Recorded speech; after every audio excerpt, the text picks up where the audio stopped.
કયું ગામ આપણું? જામનગર. જામનગર. શું તકલીફ હતી બેનને? બેનને 10મું ભણતી ને તો ગળામાં દુખતું, પછી એને દીથી દી તકલીફ વધતી ગઈ. હમ હમ. લોહીની ઉલટી કરતી. બરોબર. લોહીની ઉલટીની કોઈ સીમા જ ના હોય. હા બરોબર. પણ થાય કંઈક સાંજના ભાગમાં, હા કંઈક બરોબર. રાત આખીમાં આમ કાયદેસર પાટોળું ભરી દઈએ. હા હા હા.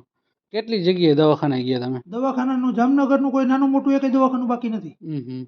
બધી સિવિલ જગ્યાએ હોતે. બરોબર. ડૉક્ટરનું કહેવાનું શું થયું? ગેસ એક સિવિલ વાળાએ ગેસનો રિપોર્ટ દીધો. હમ હમ. ખંભાળિયા સાખેજ વાળાએ એસિડિટીનો રિપોર્ટ આપ્યો. બરોબર. બાકી કોઈ રિપોર્ટ નથી આવ્યો. આશ્રમે આવ્યા પછી તમને કેવું થયું?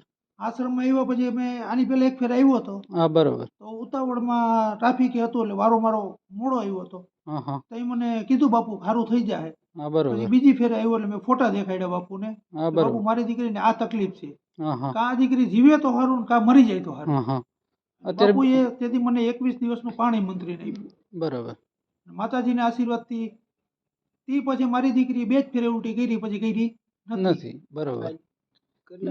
આજ કેટલા દિવસ થયા? 7 તારીખ 17મો દિવસ. 17 દિવસ હા થઈ ગયા. 17મો દિવસ છે મારી દીકરી. બેનને કમ્પ્લીટ હાવ થઈ ગયું? કમ્પ્લીટ. હમ હમ.